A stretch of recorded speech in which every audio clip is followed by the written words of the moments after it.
حضرت سیدنا تمیم داری رضی اللہ تعالی عنہ سے روایت ہے کہ حضور نبی کریم رؤوف الرحیم صلی اللہ تعالی علیہ وآلہ وسلم ارشاد فرماتے ہیں، جب بندہ یہ تین عمل کرتا ہے اللہ تعالیٰ اس کو رزق ستاروں کی طرح عطا فرماتا ہے اور اس جگہ سے عطا کرتا ہے جہاں اس کا وہم و گمان بھی نہ ہو، اور جب مقررہ وقت پر اس کا انتقال ہو جاتا ہے ملک الموت علیہ السلام اس کی روح لے کر آسمان پر پہنچتے ہیں تو حضرت جبرائیل امین علیہ السلام 70,000 فرشتوں میں اس کا استقبال کرتے ہیں اور ہر فرشتہ اس شخص کو رب رحمان کی جانب سے خوشخبری سناتا ہے۔ وہ تین عمل یہ ہیں: بسم اللہ الرحمن الرحیم، السلام علیکم ورحمۃ اللہ۔ محترم ناظرین، حضرت سیدنا معاویہ بن ابو سفیان رضی اللہ تعالی عنہما فرماتے ہیں، میں نے رسول اکرم صلی اللہ علیہ وآلہ وسلم کو ارشاد فرماتے سنا، ایک بندہ مسلسل گناہ کرتا رہا اور اس نے 97 بندے ناحق قتل کر دیے، پھر ایک گرجا میں پہنچا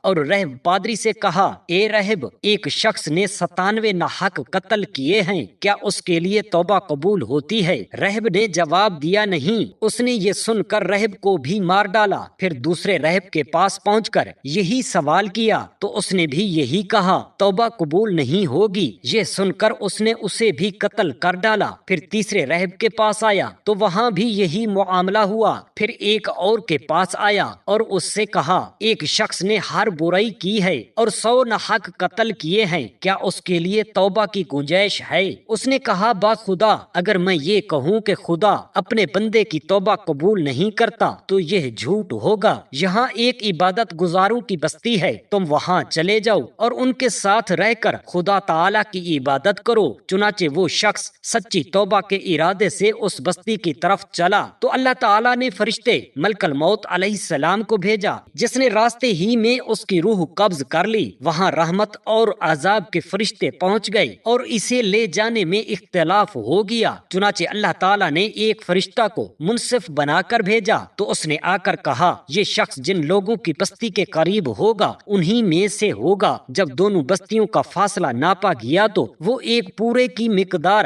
عبادت گزاروں کی بستی سے زیادہ قریب پایا گیا تو اسے معاف کر دیا گیا۔ حضرت سید سلمان فارسی رضی اللہ تعالی عنہ روایت کرتے ہیں کہ نبی اکرم صلی اللہ علیہ وسلم نے ارشاد فرمایا، مومن کو باوقت وفات سب سے پہلی خوشخبری رحمت و راحت اور چین کے باغات کی سنائی جاتی ہے، اور قبر میں اسے سب سے پہلے خوشخبری یوں دی جاتی ہے کہ تمہیں رضائے الہی اور جنت کی خوشخبری ہو، تم بہت اچھے آئے، جو تمہیں قبر تک چھوڑنے آئے وہ بخش دیے گئے، جنہوں نے تمہارے حق میں گواہی دی ان کی گواہی قبول ہوئی، اور جنہوں نے تمہارے لیے استغفار کیا وہ بھی قبول ہوا۔ حضرت سیدنا ابو سعید خدری رضی اللہ تعالی عنہ سے روایت ہے کہ پیارے مصطفیٰ صلی اللہ تعالی علیہ وآلہ وسلم نے ارشاد فرمایا، لذتوں کو ختم کرنے والی موت کو کثرت سے یاد کرو، کیونکہ قبر روزانہ پکار کر کہتی ہے، میں اجنبیت کا گھر ہوں، میں تنہائی کا گھر ہوں، میں مٹی کا گھر ہوں اور میں کیڑے مکوڑوں کا گھر ہوں۔ جب مومن کو قبر میں دفنایا جاتا ہے تو قبر اسے کہتی ہے، خوش آمدید، تو میری پشت پر چلنے والوں میں سے مجھے محبوب ترین ہے، اور اب تو میرے اندر آ گیا ہے، اب تو میرا حسن سلوک دیکھ۔ پھر قبر اس کے لیے تا حد نگاہ تک کشادہ ہو جاتی ہے اور اس کے لیے جنت کا دروازہ کھول دیا جاتا ہے، اور جب کوئی فاجر یا کافر شخص دفن کیا جاتا ہے تو قبر کہتی ہے، تجھے کوئی مرحبا نہیں، تو میری پشت پر چلنے والوں میں میرے نزدیک بدترین شخص تھا،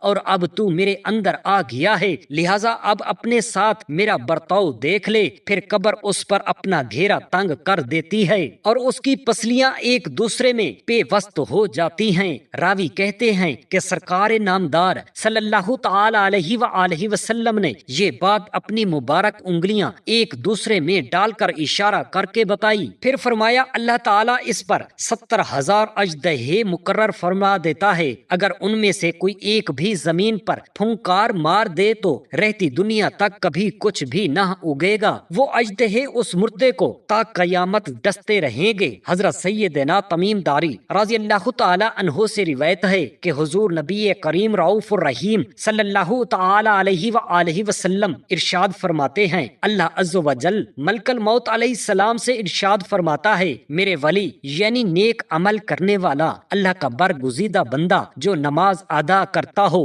روزے رکھتا ہو، قرآن پاک کی تلاوت کرتا ہو، اس کے پاس جاؤ اور اسے لے کر آؤ، کیونکہ میں نے اسے رنج و راحت دونوں ہی کے ذریعے آزمایا ہے اور اسے اپنی رضا کے مطابق پایا ہے، تو میں چاہتا ہوں کہ اسے دنیا کے غموں اور پریشانیوں سے چھٹکارا دوں۔ چنانچہ ملک الموت علیہ السلام اپنے ہمراہ 500 فرشتوں کی جماعت لے کر اس کی طرف روانہ ہو جاتے ہیں۔ ان کے پاس جنتی کفن، جنتی خوشبوئیں اور خوشبودار گلدستہ ہوتا ہے۔ اس کی جڑ ایک ہی ہوتی ہے، جبکہ اس کے سرے پر 10 رنگ ہوتے ہیں اور ہر رنگ میں دوسرے رنگ سے جدا خوشبو ہوتی ہے۔ ان کے پاس مشک میں بسا ہوا سفید ریشم بھی ہوتا ہے۔ ملک الموت علیہ السلام اس ولی کے سر کے پاس اور معاون فرشتے اس کے ارد گرد بیٹھ جاتے ہیں اور ہر فرشتہ اپنا ہاتھ اس کے ایک ایک عضو پر رکھتا ہے۔ سفید ریشم کو بچھا دیا جاتا ہے، مشک اس کی ٹھوڑی کے نیچے رکھ دیا جاتا ہے اور ایک دروازہ جنت کی طرف کھول دیا جاتا ہے۔ اب اس کا دل کبھی اس کی پاکیزہ بیویوں یعنی حوروں کے ذریعے، کبھی جنتی لباس سے اور کبھی اس کے پھلوں سے ایسے بہلایا جاتا ہے جیسے گھر والے روتے ہوئے بچے کا دل بہلاتے ہیں۔ اس وقت اس کی جنتی بیویاں خوب خوش ہو رہی ہوتی ہیں، اس کی روح جوش مارتی ہے اور ملک الموت علیہ السلام کہتے ہیں، اے ستھری روح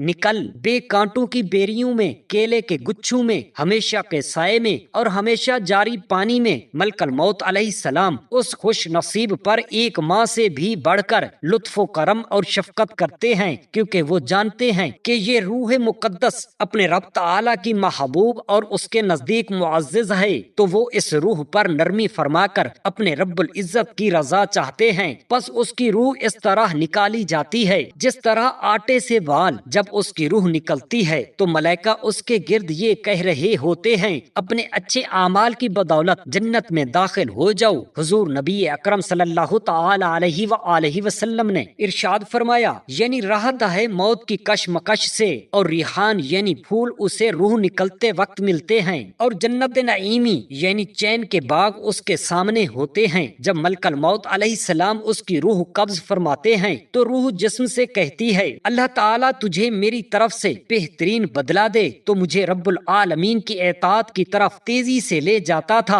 اور اس کی نافرمانی سے بچتا تھا۔ پھر جسم بھی روح سے ایسا ہی کہتا ہے، زمین کے وہ تمام ٹکڑے جن پر یہ رب تعالیٰ کی عبادت کرتا تھا، آسمان کا ہر وہ دروازہ جس سے اس کا عمل اوپر چڑھتا تھا اور رزق اترتا تھا، یہ سب 40 راتوں تک اس پر روتے ہیں۔ جب اس کی روح نکل جاتی ہے تو 500 فرشتے اس کے جسم کے پاس کھڑے ہو جاتے ہیں، اور انسان اسے جس بھی کروٹ پر کرتے ہیں، فرشتے ان سے پہلے ہی اسے اس کروٹ کر دیتے ہیں۔ ان کے کفن پہنانے سے پہلے کفن پہنا دیتے ہیں اور ان کے خوشبو لگانے سے پہلے خوشبو لگا دیتے ہیں۔ پھر اس کے گھر کے دروازے سے اس کی قبر تک فرشتے 2 صفیں بنا کر کھڑے ہو جاتے ہیں اور استغفار کے ساتھ اس کا استقبال کرتے ہیں۔ اس وقت ابلیس لعین اتنے زور کی چیخ مارتا ہے کہ اس کی کچھ ہڈیاں بھی ٹوٹ جاتی ہیں۔ وہ اپنے لشکر سے کہتا ہے، تمہاری ہلاکت ہو، یہ بندہ تم سے کیسے بچ گیا؟ وہ کہتے ہیں، بے شک یہ بچایا گیا تھا۔ جب ملک الموت علیہ السلام اس کی روح لے کر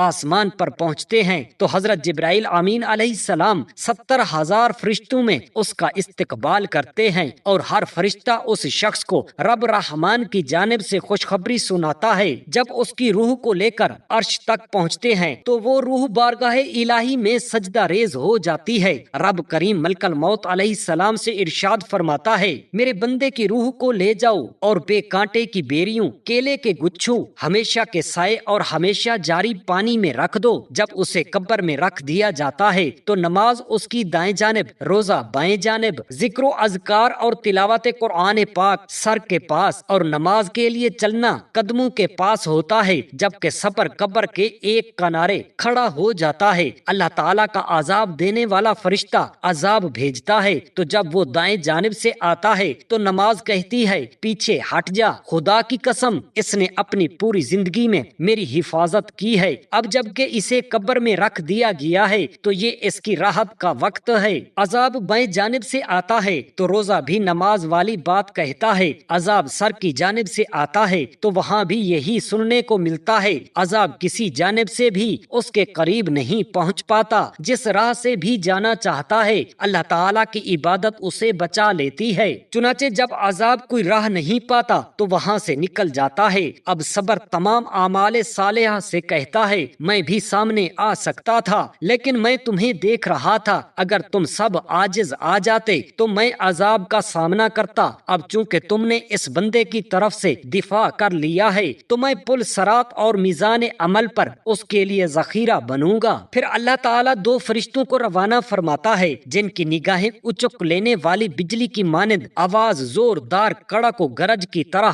دانت سینگوں جیسے اور سانسیں شعلوں کی طرح ہوتی ہیں، اپنے لمبے بالوں کو گھسیٹتے ہوئے چلتے ہیں۔ ان دونوں فرشتوں کے کاندھوں کے درمیان بہت بڑا فاصلہ ہوتا ہے۔ مومنوں کے علاوہ ان کے دل کسی کے لیے مہربان نہیں ہوتے۔ ان کا نام منکر اور نکیر ہے۔ ان میں سے ہر ایک کے ہاتھ میں ہتھوڑا ہوگا، اگر جن و انس بھی اکٹھے ہو جائیں تو اس ہتھوڑے کو نہ اٹھا پائیں گے۔ اس نیک بندے سے کہتے ہیں اٹھ کر بیٹھ جاؤ، وہ اپنی قبر میں سیدھا بیٹھ جاتا ہے اور کفن اس کی دونوں جانب سے گر جاتا ہے۔ منکر نکیر ان سے پوچھتے ہیں تیرا رب کون ہے، تیرا دین کیا ہے اور تیرے نبی کون ہیں؟ وہ کہتا ہے میرا رب ایک اللہ ہے، اس کا کوئی شریک نہیں، میرا دین اسلام ہے اور میرے نبی محمد صلی اللہ تعالی علیہ وآلہ وسلم ہیں اور وہ سب سے آخری نبی ہیں۔ فرشتے کہتے ہیں تو نے سچ کہا۔ چنانچہ وہ قبر کو اس کے دائیں بائیں، سر پاؤں چاروں طرف سے کشادہ کر دیتے ہیں، پھر اس سے کہتے ہیں اوپر دیکھو۔ وہ اوپر دیکھتا ہے، جنت تک سب کھلا ہوا ہوتا ہے۔ پھر کہتے ہیں اے اللہ تعالیٰ کے نیک ولی، تیرا یہ مقام تیری اطاعت الہی کا بدلہ ہے۔ حضور سرور عالم صلی اللہ تعالی علیہ وآلہ وسلم نے ارشاد فرمایا قسم ہے اس ذات کی جس کے قبضہ میں محمد صلی اللہ تعالی علیہ وآلہ وسلم کی جان ہے، اس کے دل کو ایسی خوشی پہنچتی ہے کہ پھر کبھی غمگین نہ ہوگا۔ پھر اس سے کہا جاتا ہے اپنے نیچے دیکھو، وہ نیچے دیکھتا ہے تو جہنم تک سب کھلا ہوتا ہے۔ منکر نکیر اس سے کہتے ہیں اے اللہ کے ولی، تو نے اس سے نجات پالی۔ آپ صلی اللہ تعالی علیہ وآلہ وسلم نے پھر ارشاد فرمایا قسم ہے اس ذات کی جس کے قبضہ قدرت میں میری جان ہے، اس کے دل کو ایسی خوشی پہنچتی ہے کہ پھر کبھی غمگین نہ ہوگا۔ اس کے لیے جنت کی جانب 77 دروازے کھولے جاتے ہیں جن سے جنت کی ٹھنڈک اور خوشبوئیں آتی ہیں، یہاں تک کہ اسے حشر کے دن قبر سے اٹھایا جائے گا۔ پھر ارشاد فرمایا اسی طرح خدائے رحمان ملک الموت علیہ السلام سے ارشاد فرماتا ہے میرے دشمن کے پاس جاؤ اور اسے لے کر آؤ، میں نے اس کے رزق میں کشادگی کی اور نعمتوں سے عمر فراز کیا، لیکن اس نے ناشکری و نافرمانی کی، اسے میرے پاس لے آؤ تاکہ آج میں اس سے انتقام لوں۔ پس ملک الموت علیہ السلام اس کے پاس ایسی خوفناک شکل میں پہنچتے ہیں جو کبھی کسی نے نہیں دیکھی ہوگی۔ ان کی 12 آنکھیں ہوتی ہیں اور ان کے پاس کثیر کانٹوں والی جہنمی سلاخ ہوتی ہے۔ ان کے ساتھ 500 فرشتے ہوتے ہیں جن میں سے ہر ایک کے پاس بے لپٹ کا دھواں، انگارے اور بھڑکتے ہوئے کوڑے ہوتے ہیں۔ ملک الموت علیہ السلام یہ خاردار سلاخ اس طرح مارتے ہیں کہ ہر کانٹا جڑ تک اس شخص کے ہر رگ میں داخل ہو جاتا ہے۔ پھر اس سلاخ کو سختی سے موڑتے ہیں تو اس کی روح اس کے قدموں کے ناخنوں سے نکلتی ہے۔ اس وقت دشمن خدا پر بے ہوشی طاری ہو جاتی ہے اور فرشتے اس کی پیٹھ اور چہرے پر کوڑے مارتے ہیں۔ اس وقت اس کا گلا گھٹتا ہے اور ملک الموت علیہ السلام اس کی روح کو ٹخنوں سے کھینچ کر گھٹنوں تک لاتے ہیں تو اس پر بے ہوشی طاری ہو جاتی ہے۔ اسی طرح روح شانوں تک، پھر سینے تک اور پھر حلق تک آ جاتی ہے۔ پھر وہ بے لپیٹ کا دھواں اور جہنمی انگارے اس کی ٹھوڑی کے نیچے پھیلا دیے جاتے ہیں۔ پھر ملک الموت علیہ السلام فرماتے ہیں اے لعنتی جان نکل جلتی ہوا اور کھولتے پانی کی طرف اور جلتے دھوئیں کی چھاؤں میں جو نہ ٹھنڈی ہے نہ عزت والی۔ جب ملک الموت علیہ السلام روح قبض کرتے ہیں تو روح جسم سے کہتی ہے خدا تجھ کو میری طرف سے بدترین سزا دے، کیونکہ تو مجھے گناہ کی طرف تیزی سے لے جاتا تھا اور نیکی سے پیچھے رکھتا تھا، تو خود بھی ہلاک ہوا اور مجھے بھی ہلاکت میں ڈالا۔ جسم بھی روح سے یہی کہتا ہے۔ زمین کے وہ حصے جن پر وہ گناہ کرتا تھا اس کو لعنت کرتے ہیں۔ ابلیس لعین کے لشکری اس کے پاس جا کر مبارکباد دیتے ہیں کہ انہوں نے ایک آدمی کو جہنم میں پہنچا دیا ہے۔ جب اسے قبر میں رکھا جاتا ہے تو اس کی قبر تنگ کر دی جاتی ہے، یہاں تک کہ اس کی دائیں پسلیاں پسلیاں بائیں میں اور بائیں پسلیاں دائیں میں پیوست ہو جاتی ہیں، اس کی طرف کالے سانپ بھیجے جاتے ہیں جو اسے انگلیوں سے اور پاؤں کے انگوٹھوں سے ڈستے ہوئے درمیان تک آ جاتے ہیں۔ اللہ تعالیٰ اس کی طرف 2 فرشتے بھیجتا ہے، وہ آ کر اس سے پوچھتے ہیں من ربوں کا وما دینوں کا ومن نبیوں کا، یعنی تیرا رب کون ہے، تیرا دین کیا ہے اور تیرے نبی کون ہیں؟ وہ کہتا ہے لا ازری، یعنی میں نہیں جانتا۔ فرشتے کہتے ہیں تو نے جاننے کی کوشش ہی کب کی؟ یہ کہہ کر اس کو ایسا گرز مارتے ہیں کہ قبر میں شعلے بھڑک اٹھتے ہیں، پھر اس سے کہتے ہیں اوپر دیکھ۔ وہ اوپر دیکھتا ہے تو جنت تک ایک دروازہ کھلا ہوا نظر آتا ہے۔ فرشتے اسے کہتے ہیں اللہ کے دشمن، اگر تو نے خدا تعالی کی فرما برداری کی ہوتی تو تیرا یہ مقام ہوتا۔ سرکار دو عالم صلی اللہ تعالی علیہ وآلہ وسلم نے ارشاد فرمایا قسم ہے اس ذات کی جس کے قبضہ قدرت میں میری جان ہے، اس وقت اس کے دل میں ایسی حسرت پیدا ہوتی ہے جو کبھی ختم نہ ہوگی۔ پھر جہنم کی طرف ایک دروازہ کھول کر اس سے کہا جاتا ہے اے دشمن خدا، نافرمانیوں کی وجہ سے اب تیرا مقام یہ ہے، اور 77 دروازے جہنم کی طرف کھول دیے جاتے ہیں جن سے آگ کی تپش اور جھلسانے والی ہوا آتی رہتی ہے، یہاں تک کہ بروز قیامت اللہ تعالیٰ اسے اس کی قبر سے اٹھا کر دوزخ کی طرف بھیجے گا۔ اللہ تعالیٰ اپنی بارگاہ کے اندر ہم سب مسلمانوں کی توبہ قبول و منظور فرمائے، آمین یا رب العالمین۔ جزاک اللہ خیرا کثیرا۔